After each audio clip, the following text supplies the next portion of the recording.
"Sir, you need to leave. This bank doesn't allow panhandlers in the lobby." Those words dropped like a hammer in the middle of the room, slicing through the morning hum of cash counters and quiet conversations. The voice came from Karen Mitchell, the branch manager of First Union Bank, and the man she aimed it at wasn't some stranger off the street. He stood tall, well-dressed, composed. But in her eyes, none of that mattered. "Before we continue, I want to know where you're watching this from. Type your city or country in the comments below. And if you believe in justice, respect, and standing your ground, subscribe to the channel, hit that like button, and let's keep these powerful stories going." Now back to the moment everything changed. August 5th. It was just past 10 in the morning when James Carter walked through the glass doors of First Union's flagship branch in downtown Atlanta. He was a 55-year-old black man in a navy blue tailored suit, crisp white shirt, and polished Oxfords. No jewelry, no visible ego. Just a quiet strength in his walk and the kind of presence that made people pause without knowing why. But for Karen Mitchell, that pause never came. She saw him and immediately assumed the worst. He carried a briefcase in one hand, his phone in the other. He'd called ahead earlier that morning to confirm his 10:15 meeting with branch director Robert Simmons, just a routine stop before closing a merger deal that would change the financial future of three firms. As he stepped toward the reception desk, Karen stepped out of her glass-walled office like a storm in heels, cutting across the polished lobby with urgency. "Excuse me, sir," she barked, her voice loud enough for every customer to hear. "This is a private financial institution.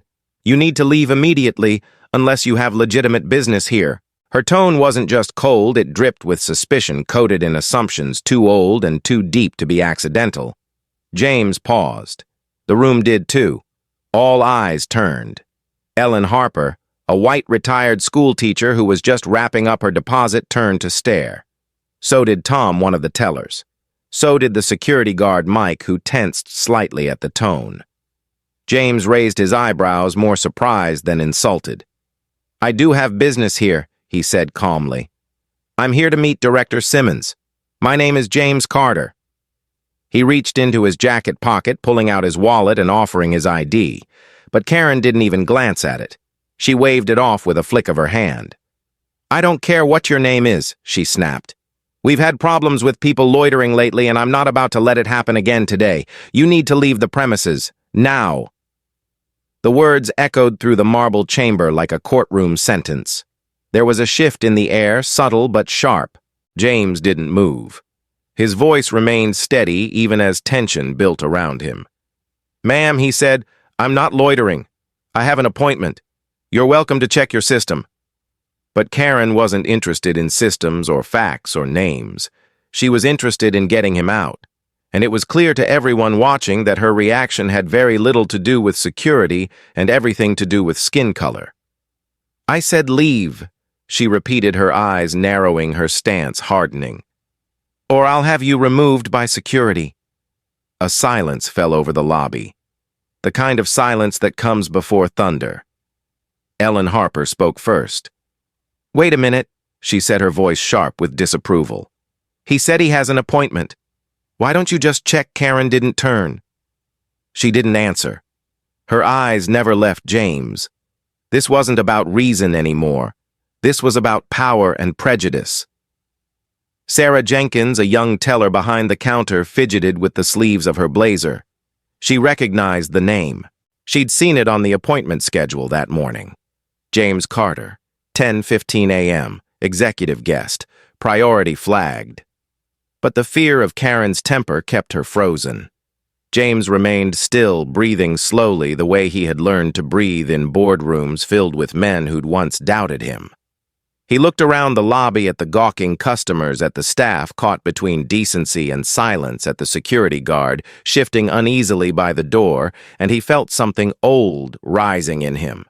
Not anger, not humiliation, just a deep, familiar disappointment. "I'm not going anywhere," he said softly. "You're making a mistake." Karen scoffed, lips curling. "No," she said. "The mistake was you thinking you could walk into this bank and pretend you belong." That was when the room truly stopped. Even Mike, the security guard, blinked at the harshness. Even Tom, the older white teller who usually kept to himself, frowned. Pretend you belong. The phrase hung in the air like smoke. James closed his wallet, placed it carefully back into his jacket, and let the weight of her words settle on the floor between them. He didn't yell. He didn't plead. He didn't raise a hand or a voice. He just stood there, still grounded, dignified. And in that moment, the power began to shift. But no one in that room, especially Karen, was ready for who James Carter really was or what he was about to do next. Karen Mitchell's words lingered in the air like a bad odor. Pretend you belong. And in that heavy silence, something shifted. The customers in the lobby didn't move, but their eyes spoke volumes. Some looked down, others looked away, and a few, like Ellen Harper, stared straight at Karen with visible disgust. James Carter didn't flinch. He stood exactly where he was, his hands relaxed at his sides, voice calm, but now laced with a weight that came not just from experience, but from history. "Ma'am," he said again. "Slower this time, I told you. I have a scheduled appointment with your director. Check your calendar, your log, your front desk, whatever system you trust more than a human being." Karen folded her arms, unmoved. "I don't need to check anything," she replied, her chin jutting forward with smug defiance. "I trust my instincts, and my instinct says you're lying." That was the moment it stopped being professional. The mask slipped. She wasn't hiding behind policy or protocol anymore. She was letting everyone see the prejudice that had been simmering just beneath the surface. James looked at her not with anger, but with the quiet devastation of a man who had seen this exact expression far too many times in his life, in classrooms, boardrooms, and yes, even places where he had once signed the checks. Behind the counter, Sarah Jenkins, only a few months into the job, was frozen. Her fingers hovered over the mouse at her terminal heart pounding. She had seen James Carter's name on the system that morning. It was there, clear as day, a red-flagged VIP appointment at 10:15 with Director Simmons. But Karen's glare was like a blade sharp and warning. "Sarah," she snapped, "tell him we're not open for walk-ins. Do it now." Sarah stammered, her lips barely moving. I think he's—" But she couldn't finish. Karen stepped in closer, voice rising. "Do your job." The words hit like gunfire. Sarah shrank back. Her palms started to sweat. She looked at James with guilt in her eyes, guilt for not standing up, guilt for knowing the truth and choosing silence. In the far end of the room, Ellen Harper stepped forward. Her voice trembled not with fear, but with righteous anger. "This is outrageous," she said, looking around at the other customers. "He said he has an appointment. Why are none of you listening? Why are we allowing this?" Karen didn't respond. She didn't even look at Ellen. Instead, she turned to the security desk, where Mike, the 30-year-old guard, stood near the entrance, hand resting on his belt. "Mike," Karen said, pointing. "Get him out of here." For a moment, Mike didn't move. He'd been watching from the beginning, watching James remain calm, watching the manager get louder, more aggressive, more exposed. "Ma'am, maybe we should just check the schedule," he said quietly, without meeting her eyes. But Karen's head snapped around. "I gave you an order," she said, cold and clipped. "Do your job, or I'll find someone who will." Her voice had a cruel finality to it, the kind that made people act against their own instincts. Mike took a slow breath, then started walking toward James. Everyone in the lobby watched him, Sarah with dread, Ellen with fury, Tom with shame, and James with complete composure. Sir Mike said gently, "I'm going to have to ask you to step outside. Let's not make this any harder than it needs to be." James looked at him, his expression unreadable. Hard for who he asked, voice even. "For me, or for you?" Mike said nothing. James didn't move. "You're a black man." James said, his tone steady. "Look around. You know exactly what this is. So before you lay a hand on me, think long and hard about whether you're willing to carry the weight of it." Mike's jaw clenched, but his hand dropped from his belt. He turned, slightly hesitating. Karen, he said over his shoulder, he's not being disruptive. But Karen wasn't listening.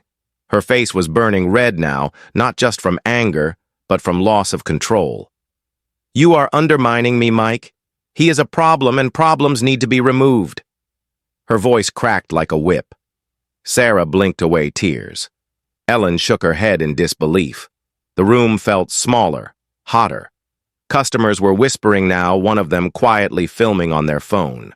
A man near the deposit line, George, an older white veteran in a gray fishing cap, leaned toward Ellen and muttered, I don't like this one bit. She's way out of line.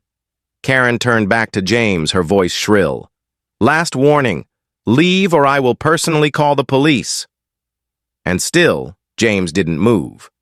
He wasn't being defiant for the sake of pride. He was making a choice. A choice to stand his ground, to not let this moment pass like so many others had before. He knew what was at stake. Not just his time, not just his business, but the principle, the pattern, the way people like Karen got away with this because no one ever made them face it. I told you, James said softly. I'm not leaving until I speak with Director Simmons. Karen's lips parted to respond, but before she could say a word, James's phone buzzed in his jacket. He pulled it out slowly, still holding her gaze. Lisa, he said into the phone. Where are you? His voice was calm, precise. On the other end, his assistant answered quickly. In the lot. Just parked. Is everything all right? James didn't look away from Karen. No, it isn't. Get in here. And call Simmons now. He ended the call and slipped the phone back in his pocket. Karen gave a short, mocking laugh. Call whoever you want. You think someone's going to save you. She leaned closer, voice low but venomous. This is my branch. You walked into the wrong place today, mister. But James didn't blink. We'll see, he said quietly. Because I think you just made the biggest mistake of your career. That was the moment Karen realized something wasn't quite right. Not just the confidence in his voice, but the way the room had shifted. The looks on people's faces, the phones in their hands, the whispers that were growing louder by the second, and worst of all, the clock on the wall ticking closer to 10:15, the time when truth would walk through the door. Mike stood there, caught between duty and something deeper, his conscience. He was a black man, too. 30 years old, former Army, now wearing a security badge that paid the bills, but didn't protect him from the looks that followed him down the street. He hadn't said much yet, but every muscle in his body was pulled tight like a wire. He looked at James Carter, older, calmer, unshaken, and something in his gut twisted. Sir, he repeated this time quieter. Please just step outside while we sort this out. His voice lacked conviction. Everyone could hear it. James stood motionless, his shoulders broad and still his gaze steady. If you lay hands on me, he said calmly, you'll be putting yourself in a position you won't be proud of tomorrow.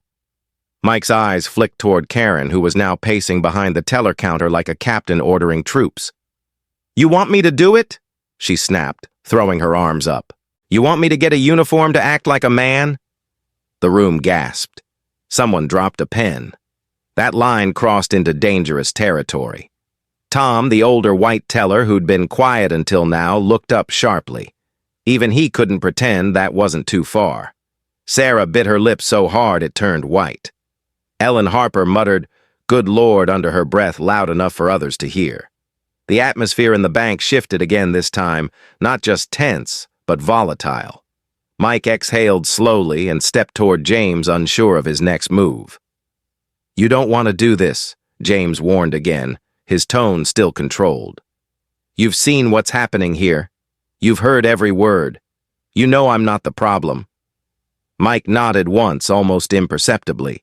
He reached out gently, touching James's elbow, not with aggression, but like he was trying to buy time. And that was all Sarah needed. Her voice broke through the room like a window shattering. His name is on the schedule, she blurted out, trembling. It's on the system. I saw it this morning. Karen spun around, livid. What did you just say? Sarah's hands were shaking now, but she stood straighter. James Carter. 10:15 a.m. He's supposed to meet Director Simmons. It's in the system. Priority flagged. For a moment, silence reigned again. Karen's face twisted in disbelief, then rage. "You stay out of this," she hissed. "This doesn't concern you." But Sarah didn't back down. Her voice cracked, but she held her ground. "It does concern me. He's being mistreated. And it's wrong." Ellen stepped closer too, arms crossed, eyes blazing. "She's right. You didn't even check. You made up your mind the moment you saw him." Karen turned to Mike. "Escort her out too. If she wants to play hero, she can do it on the sidewalk." "Don't you dare," Ellen warned. "You lay a finger on her and I promise you this bank will see more lawsuits than you've ever imagined." George, the veteran near the exit, stepped forward as well. "This man's done nothing wrong," he said flatly. "And you're the one causing a disruption." Tom looked around, his face flushed. He reached for his terminal and pulled up the appointment screen. After a few clicks, he turned his monitor slightly. "It's true," he said, his voice low. "James Carter, priority client, meeting with Robert Simmons at 10:15. Karen looked like she'd been slapped. Her eyes darted around, looking for an escape, a rebuttal, anything. But the evidence was undeniable. Her mouth opened to speak, but nothing came out. The lobby was turning against her. Customers whispering, phones filming, employees standing tall for the first time. James finally moved not to leave, but to reposition himself in the center of the room. His voice was measured, but his presence now filled the entire space. "You tried to humiliate me," he said, not to Karen, but to the room. "You judged me before I said a single word. You didn't ask who I was. You didn't ask what I needed. You didn't check your system. You looked at me, and you decided I didn't belong." The words hung like thunderclouds, growing heavier with every syllable. Karen tried to speak, tried to piece together some last-minute excuse, but it was too late. The tide had turned. Mike stepped back slowly, no longer guarding anything. He looked at James and gave the faintest nod of apology. Sarah blinked hard, biting back tears. Ellen and George stood firm, silent witnesses to the unraveling of a woman who'd finally crossed too many lines. Karen's voice came out in a whisper. "I didn't know who you were." James tilted his head, not in anger, but in deep disappointment. "But you thought you did, and that's the problem." Just then, the front doors opened. The click of heels, the whoosh of air conditioning, and the unmistakable voice of a woman with purpose filled the room. Mr. Carter Lisa's voice rang out. She was sharp, elegant, and focused, 40 years old, dressed in slate gray with a leather portfolio in one hand and her phone still in the other. She scanned the lobby and immediately spotted him. "Is everything all right?" Before he could answer, a second voice echoed in from behind her. "What in the world is going on here?" It was Robert Simmons, the branch director. Tall, salt-and-pepper hair sleeves rolled, energy calm but firm. He walked in with the confidence of someone who ran the place, but even he stopped short when he saw James Carter standing in the middle of a full-scale confrontation. Karen froze. Her mouth moved, but she couldn't get the words out. James didn't even look at her. He turned to Lisa. "You called him?" "Of course," Lisa replied. 10 minutes ago." Robert walked up, extending his hand to James. "Mr. Carter, I'm so sorry for this. I have no idea what happened, but I'm going to fix it right now." Karen finally found her voice scrambling. "Mr. Simmons, I thought he was," but Robert lifted a hand. "Karen, not now." His voice was stern, final. "My office, immediately." And just like that, the narrative shifted entirely. Karen's power dissolved. James didn't gloat. He didn't need to. His presence had spoken louder than anything she could have prepared for. Lisa stood by his side, quiet but alert. And behind them, the entire bank customers' teller security stood witness to what dignity looked like when it refused to bend. What came next would not be handled in the lobby, but the damage had already been done. The tension in the lobby didn't ease even after Karen was summoned to Robert's office. If anything, it thickened. The customers stayed put, their curiosity outweighing their banking needs. Phones were still recording, eyes still watching, and James Carter stood calmly at the center of it all, not because he craved attention, but because he refused to disappear. Lisa, his longtime assistant, stepped beside him like a sentry. Her voice was calm but clipped. "Sir, you all right?" James nodded slightly. "I'm fine. But this place needs a reckoning."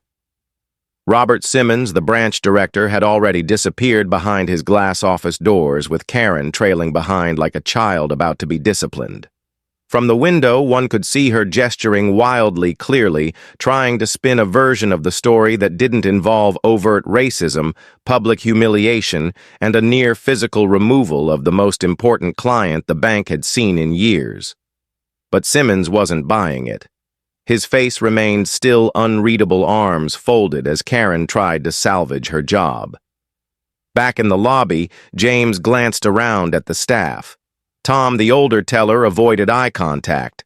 Sarah, still pale, stepped forward nervously. "Mr. Carter," she said, her voice shaky but sincere. I'm sorry. I should have said something sooner. I knew your name was on the log. I saw it myself." James looked at her and for the first time that morning offered a soft nod. "I appreciate your honesty. Speaking up when it costs you something, that's the part that matters." Sarah blinked, the words sitting heavy on her chest. Ellen Harper, still standing with arms folded, gave her a small smile of approval. "You did the right thing, honey," she added. "Even if it came late, you still stood up." Mike, the security guard, hovered nearby, unsure whether to speak or step away. Eventually, he approached James, removing his hat as a sign of respect. "Mr. Carter," he said quietly, "I want you to know I didn't feel good about any of this. I should have trusted my gut." James turned toward him. "You were put in a hard spot. I get that. But next time, trust what you see, don't wait for permission to do what's right." The words didn't come with anger, just quiet conviction, and they landed harder than a raised voice ever could. Meanwhile, inside the office, Karen's voice rose, muffled by the glass. "I had no idea who he was," she cried, almost desperate. "He came in unannounced, no one told me." But Robert's reply was cold and sharp. "Your job isn't to guess who people are. It's to treat everyone with respect until you have reason not to, not the other way around."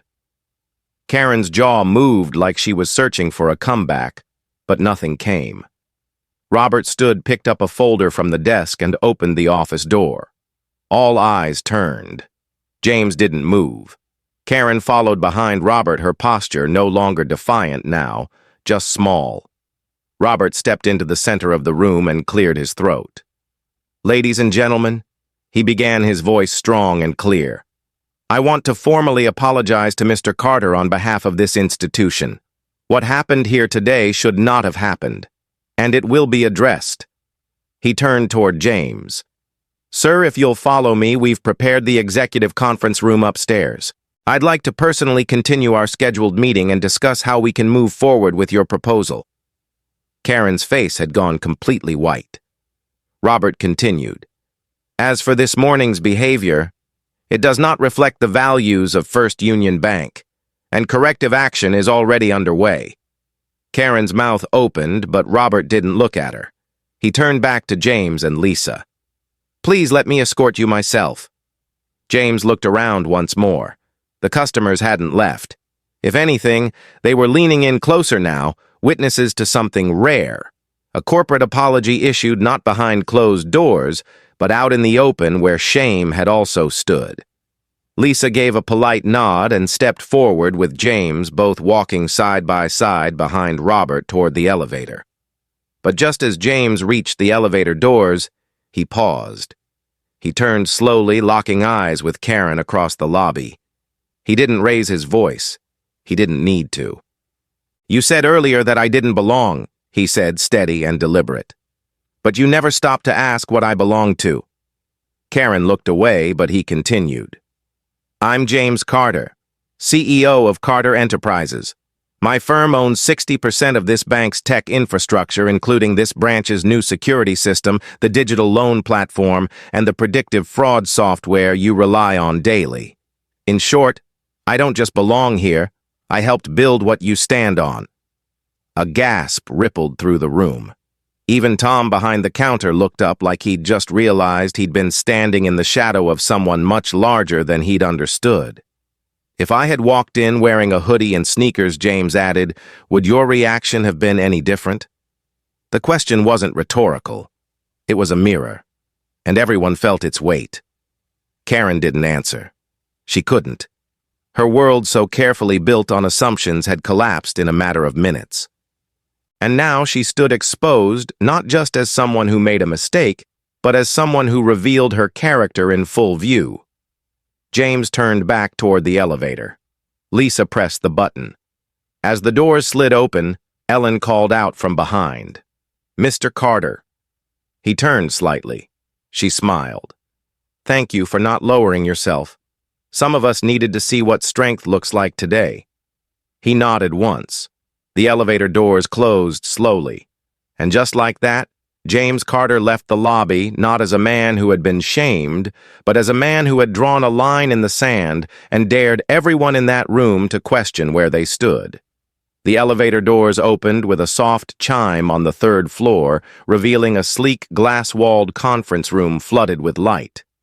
James Carter stepped out without a word, his demeanor unchanged, but every movement now carried the weight of someone no longer tolerating silence as a form of survival. Lisa followed closely, crisp and composed, her eyes scanning every corner, already anticipating questions before they were asked. Robert Simmons, visibly rattled from what had just unfolded downstairs, gestured toward a large mahogany table. "Mr. Carter, please have a seat. I can't begin to express how sorry I am for what just happened." James didn't sit. Instead, he slowly walked to the head of the table, placed his briefcase down, and looked directly at Robert, his voice calm but razor-sharp. "You won't need to apologize to me alone. You'll need to apologize to every employee and every customer who stood in that lobby and watched your institution humiliate a man who had every right to be there." Robert nodded quickly, guilt painted across his features. "You're absolutely right. We'll address it immediately." James remained standing. "Before we discuss anything further, I need to make something perfectly clear for the record." His tone quieted the room, even though only 3 people were present. "My name is James Carter, CEO and founder of Carter Enterprises. We're not just a tech firm. We're the very reason this bank still functions digitally. My software handles your fraud protection, your predictive credit scoring, your encrypted customer messaging system, and the very backbone of your digital loan infrastructure. Last quarter alone, our technology saved this bank $12 million in operating costs. And this week, we're finalizing the merger that will increase that value 3-fold. Robert swallowed hard. He already knew it, but hearing it said aloud, especially after what just happened, made his spine tighten. James stepped closer to the window, staring out at the Atlanta skyline, then turned back to face Robert and Lisa. "I've spent 30 years being underestimated by rooms I was funding. Today was no different. Karen Mitchell saw a black man in a suit and assumed threat before she even opened her mouth. And because of that assumption, she nearly cost your institution the most important partnership of the decade." Lisa laid a folder on the table and opened it slowly. "This is a transcript of the internal audit from our legal team," she said firmly. "We've logged every moment Mr. Carter's name was ignored after being scheduled. We've time-stamped every witness who spoke up or remained silent. And we've captured customer cell phone footage that's already been posted online. As of 10 minutes ago, the clip has over 200,000 views." Robert's head dropped slightly into his hand. "Dear God," he muttered. "This is going to explode." James didn't gloat. He didn't raise his voice or point fingers. That wasn't his style. What he did do was speak with unwavering clarity. Karen didn't just make a mistake. She revealed a culture. And if you don't change that culture starting today, this partnership ends. I will pull every contract, every system, every licensing agreement, and move my entire digital portfolio to a competitor. And I won't need to issue a press release. I'll let the truth do the work for me." Robert straightened, realizing that nothing, no apology, no internal memo, no carefully worded email would undo what James had lived in that lobby. "She'll be terminated immediately," Robert said, his voice flat but certain, publicly and without delay. Lisa tapped the table once, drawing Robert's attention to a second document. "We also recommend mandatory diversity ethics and de-escalation training starting with all senior management, including yourself." Robert didn't hesitate. "Done. Consider it implemented." James slowly walked back to the table and finally sat down. The room seemed to exhale with him. "I didn't come here today looking for a fight," he said. "But when one finds me, I finish it with truth, not vengeance. I don't believe in canceling people, I believe in consequences. And this one was long overdue." Downstairs, Karen stood alone in Robert's office, waiting for the inevitable verdict. She had stopped pleading. There was nothing left to spin. Her face was pale, her confidence shattered. The power she once wielded so casually was gone, and in its place was a silence she didn't know how to sit with. In the break room, Sarah stood with her arms crossed, quietly, shaking.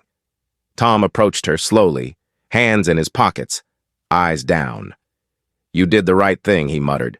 Sarah looked up, eyes red. "I almost didn't."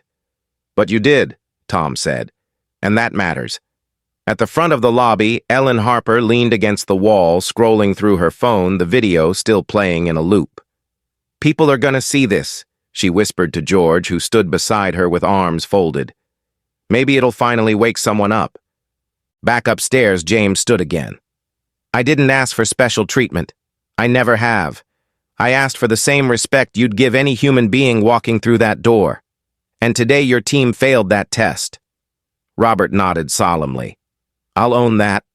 I promise you this will not go unanswered." James buttoned his jacket. "It already has. Now you have to decide what kind of institution you want to be when the cameras are off and the headlines fade. Because the truth always leaves footprints." Lisa closed the folder and tucked it under her arm. "We'll be issuing our own public statement by this evening. Mr. Carter's team will oversee the final draft before it's published." Robert extended a hand. "Thank you for your grace," he said, "and for not walking out." James shook it firm but brief. "I don't walk out," he said. "I walk through. And when I do, I expect the door to stay open for others who look like me." With that, James Carter turned toward the elevator once more. But this time he wasn't returning to a hostile lobby. He was returning to a room full of people who had just witnessed the kind of quiet power that doesn't come from wealth or status, but from truth held steady in the face of ignorance. And Karen, sitting in silence, knew her story had changed, too. Not because someone shouted, but because someone refused to be small. By 4 in the afternoon, the main lobby of First Union Bank had gone quiet. The blinds were drawn, the closed for private meeting sign hung on the front door, and the staff, all of them, were summoned to the third-floor conference room. The mood was tense, hushed thick with anticipation. Not one employee missed the call. Even those scheduled to leave early stayed. James Carter sat at the head of the long oak table, hands folded, his presence commanding but composed. On one side sat Lisa, his assistant, taking notes with quiet efficiency. On the other sat Robert Simmons, the branch director, solemn and alert. Across the table, Karen Mitchell, arms crossed and shoulders stiff, trying to salvage fragments of a professional identity already fractured beyond repair. Mike, the security guard, seated beside her, his cap resting on the table head lowered. Sarah Jenkins, still shaken but determined, and Tom, silent and visibly remorseful. James looked around the room, his voice measured but clear. What happened this morning was more than a misunderstanding. It was a mirror. He paused just long enough to let the silence settle. It reflected who each of you are, not in your job titles, not in your resumes, but in the choices you made when nobody was looking out for me. Karen shifted in her seat, about to speak, but James raised a hand slightly. She stopped.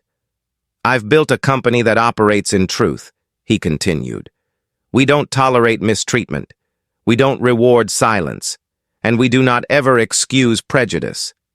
He turned toward Karen, now his voice calm but piercing. "You made a decision today based on what you assumed I was not who I am. You didn't verify. You didn't ask. You didn't listen. You judged, loudly, publicly, and proudly." Karen opened her mouth. "Mr. Carter." I didn't know, but he cut her off, not with volume, but with clarity. "That's exactly the point.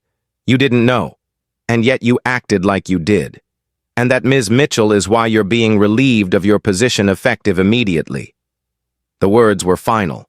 No room for debate. Karen's shoulders dropped as the room held its breath. Her lips moved, but nothing came out. For the first time that day, she seemed small, stripped of power, stripped of certainty. James didn't look away. "You may have worn the title of manager, but leadership isn't about control. It's about character. And today, you failed that test." Karen stood slowly, her eyes blinking in disbelief, but there was no protest. Just a quiet acknowledgement that she'd written her own ending. Lisa handed her a folder termination documents already prepared. Karen accepted it with trembling fingers and walked out without another word. The door clicked shut behind her. James turned next to Mike. "You were asked to do something that felt wrong. You hesitated. But in the end, you didn't stop it." Mike looked up, voice hoarse. "I didn't know what to do. I've never—" He trailed off. James nodded. "It's not easy. But silence doesn't protect you, it just delays the truth. You're not being terminated, Mike. But you are being put on administrative leave. And when you return, you'll complete full training on de-escalation, implicit bias, and human dignity. Because wearing a badge means more than guarding the door. It means knowing what justice looks like when no one else does." Mike swallowed hard and nodded. "I understand," he said quietly. James turned to Sarah. "You were caught in a difficult place. And yes, you hesitated. But you spoke up. Eventually. That choice mattered." Sarah blinked, trying to hold back tears. "I'm sorry," she said. "I should have said something sooner." "You will next time," James said gently. "And the time after that. Because doing the right thing once makes it easier to do it again. You'll stay. But I expect you to lead by example now, not just when it's easy, but especially when it isn't." She nodded, cheeks flushed. Finally, James looked toward Tom. "You watched. You stayed silent. You knew the system better than anyone. And you did nothing until it was safe." Tom cleared his throat, ashamed. "You're right. No excuses. I failed. But you owned it," James said. "That's the beginning of change." He folded his hands again. "This bank will not move forward until its people understand what it means to be seen, not just as customers, but as human beings. That starts now." Robert Simmons, quiet until this moment, finally spoke. "Starting tomorrow, we'll launch a full audit of internal practices, reporting structures, and retraining programs. We'll bring in outside consultants, and I'll personally oversee that process." James nodded. "And we'll fund it." Everyone looked up. James continued. "Carter Enterprises will cover the cost of your institutional reform program, not as charity, as investment.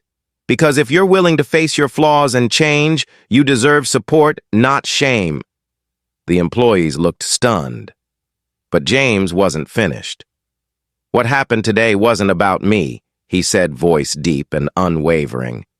"It was about the culture you've tolerated, the comments you've let slide, the instincts you've trusted without reflection. You can't fix what you don't face. But today, you faced it. And now it's your responsibility to build something better from it." The room was silent. Not heavy this time, but reflective. Sarah sat taller. Mike leaned forward. Even Tom looked different, his eyes clearer. James stood slowly, gathering his briefcase. Lisa followed his lead, closing her notepad. Before leaving, James turned one last time. Change doesn't start with the system. It starts with the people who decide it's broken, the ones who stand when everyone else stays seated, the ones who speak when silence feels safer. I stood in your lobby this morning as a stranger, but I leave this room believing some of you may become allies. He gave a final nod. Don't waste the moment. And with that, he walked out, calm, composed, and unforgettable. Behind him, the silence wasn't one of fear anymore. It was the quiet that follows a storm, when people start rebuilding what never should have been broken in the first place. The following morning, the sun rose over downtown Atlanta, and with it came a quiet transformation inside First Union Bank. James Carter returned not as a man demanding retribution, but as a leader shaping what would come next. He stepped into the very lobby where just 24 hours earlier he had been mistaken for a trespasser humiliated by assumptions and nearly dragged out for doing nothing more than showing up. Now the same space welcomed him with silence, not out of fear, but respect.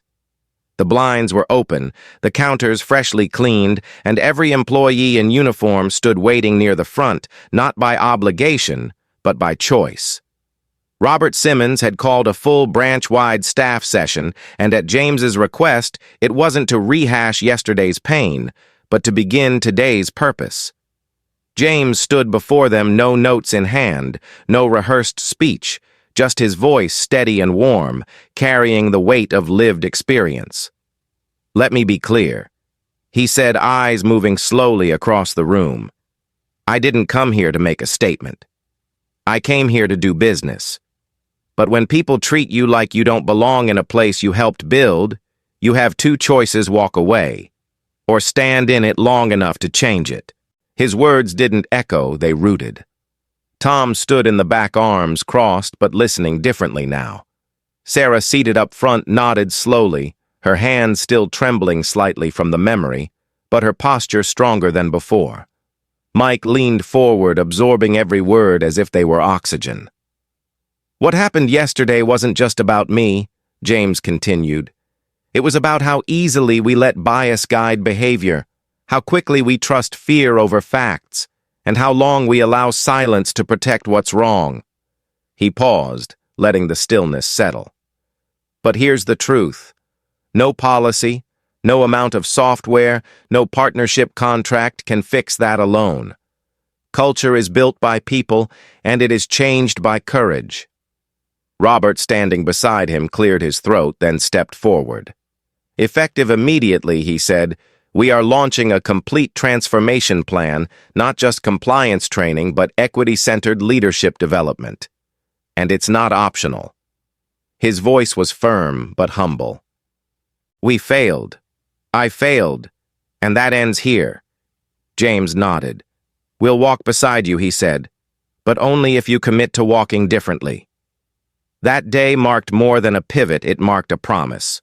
Over the next few weeks, First Union implemented sweeping reforms inspired directly by the incident. A new client intake protocol was launched, ensuring no one would be dismissed at the door again. Employees were required to complete a 12-week dignity and awareness program facilitated by external civil rights educators. Karen's position was publicly replaced by a new manager, a black woman named Lorraine Fields, with a proven track record of ethical leadership and employee mentorship. Her first act as manager, she invited every employee to submit one story anonymous or named about a time they felt unseen at work. She called it the listening wall, and within days, dozens of notes filled the space outside the break room. James didn't visit often, but when he did, he came quietly. Sometimes he stopped to read the wall. Sometimes he walked the lobby alone, simply observing. The staff didn't scatter when he entered. They greeted him many by name. Sarah became one of the most vocal members of the reform team, often recalling how she froze that morning and how the guilt became a turning point in her personal life. Mike returned from leave quieter but wiser. He no longer just watched the door, he watched the people. Ellen Harper, who had seen the whole thing from a customer's view, was later invited to speak at a community roundtable hosted by the bank on customer rights and public accountability.